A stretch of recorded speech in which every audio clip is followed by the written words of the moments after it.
আমার নাম টাইগার আকাশ। আমি মূলত বাংলাদেশ ক্রিকেট এবং ফুটবলের একজন বিগ ফ্যান। আসলে এই বেশি আমি সবসময় প্রিয় বাংলাদেশের টিম টাইগার্সদেরকে উচ্চ উদ্দীপনা দিয়ে থাকি, বিভিন্ন গ্যালারিতে থেকে গলার উচ্চ আওয়াজ দিয়ে এদের কর্ণ করে শব্দ গিয়েই কিন্তু আমি তাদের অনুপ্রেরণা ইন্সপায়ার করে থাকি।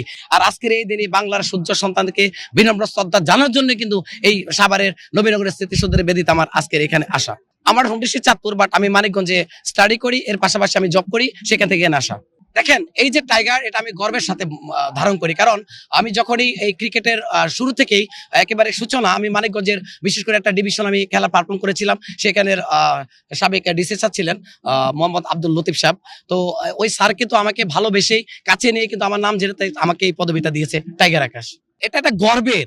এই যে টাইগার, এই নামটা আমি প্রত্যেকটা জায়গাতে আমার আনন্দের সাথে বুক ফুলে আমি প্রকাশ করি।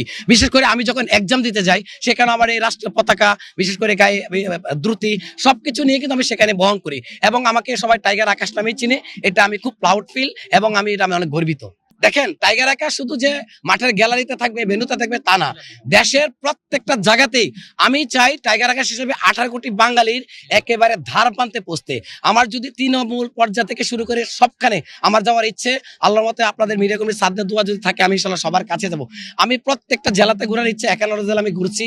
এর পাশাপাশি বিশেষ করে এই যে আশা, এই যে স্মৃতিসৌধে শহীদদের বেদিতে আসা, এখানে এদের বিভিন্ন শ্রদ্ধা জানার জন্য কিন্তু আমার এখানে আসা।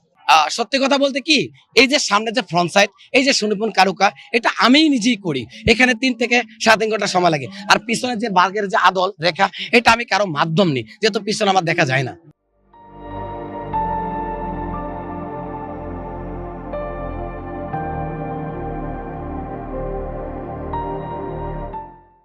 আমার প্রতিবেশী যে হোক, কাউকে ডাকলে ওটা নর্মাল প্রিন্ট, ওটা প্রবলেম না, কিন্তু সামনে একটা যে সুনিপুণ কারুকা, একের পর এক, বিশেষ করে আজকে স্মৃতিসৌধ, এই যে স্মৃতিসৌধ, যখন আমি কেন্দ্রীয় সন্ধানে যাবো, এখানে কেন্দ্রীয় সন্ধান হবে।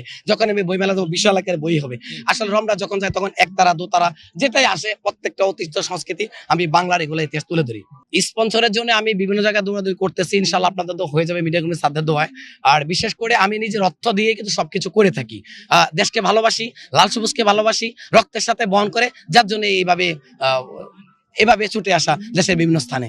আজকের বিজয় দিবস হিসেবে 18 কোটি বাঙালির কাছে, তরুণ সমাজ থেকে শুরু করে মেসেজ দিতে চাচ্ছি, দেশকে ভালোবাসতে হবে, কাঁধে কাঁধ মিলিয়ে, শোল্ডার টু শোল্ডার, একেবারে কাঁধে কাঁধ মিলিয়ে বন্ধুত্বশীল আচরণ করে, ভাইয়ের সাথে ভাই যেমন যেটা থাকা দরকার, কোনো কলরব, কোনো বৈষম্য যেন না থাকে। এই দেশটাকে যেন আমরা নতুন ভাবে সামনের দিকে এগিয়ে নিতে পারি, এই লাল সবুজের পতাকা যেন রিপ্রেজেন্ট করে বিশ্বের দরবারে আমরা পরিচিত করতে পারি। দেখেন এটা অত্যন্ত দুঃখজনক, এটা আমার বলতে কোনো দ্বিধাবোধ নাই, এটা আমি অকপটে বলবো।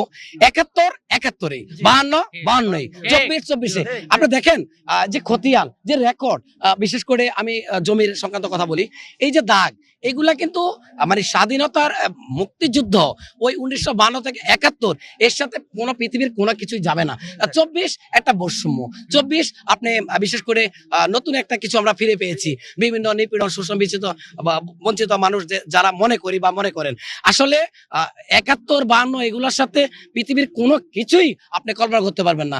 এই বাংলা ভাষা বলতেছি, পবিত্র মায়ের ভাষা বাংলা ভাষা, এই বলির জন্য কিন্তু আমরা পশ্চিম পাকিস্তানের কাছ থেকে আমাদের জীবন দিতে হয়েছে। পৃথিবীতে এমন কোন নজির নেই যে তাদের রাষ্ট্রীয় ভাষার জন্য জীবন দিতে হয়, যেটা আমরা দিয়েছি। এই জন্য আমরা বীরের জাতি, বাঙালি জাতি, আমরা সবাই দেশটাকে সুন্দরভাবে গুছিয়ে পরিষ্কার রেখে সামনের দিকে এগিয়ে যাবো। আমাদের যে মানে ভালোবাসার শ্রদ্ধার জায়গায় শুধু গ্যালারি না, প্রত্যেকটা জায়গাতে কিন্তু আমরা সেভাবে বিচরণ করে থাকি। কারণ আজকের এই বিজয় দিবসে আমার বরাবরই কথা, এখানে এই যে শহীদদের স্মরণে শুধু আজকের একদিন না, এই দিনটা না, এই সাত সকাল না, প্রত্যেকটা মুহূর্তে, প্রত্যেকটা ক্ষণে ক্ষণে এই জাতির বীর সূর্য সন্তানদেরকে, শহীদদেরকে শ্রদ্ধা জানাতে হবে, স্মরণ করতে হবে, বুকে ধারণ করতে হবে, রক্তের সাথে মিশে নিতে হবে, যারা এই দেশটাকে এনে দিয়েছিল, যারা এই বিশেষ করে লাল সবুজের পতাকা, এরপরে এই যে রাষ্ট্রীয় পতাকা, এই যে মানচিত্র, এই যে ভূমি, এই যে মাটি, এই যে মায়ের বুলি, এগুলা তো আসলে আমরা শহীদদের কাছে বরাবরই ঋণী, আমরা সবাই জানি। তো এটাই চাই যে শুধু একটা দিন স্পেশাল নয়, প্রত্যেকটা মুহূর্তেই, প্রত্যেকটা সময়ে, প্রত্যেকটা ক্ষণে ক্ষণে কিন্তু আমরা এই বীর সূর্য সন্তানদেরকে আমরা স্মরণ করতে হবে।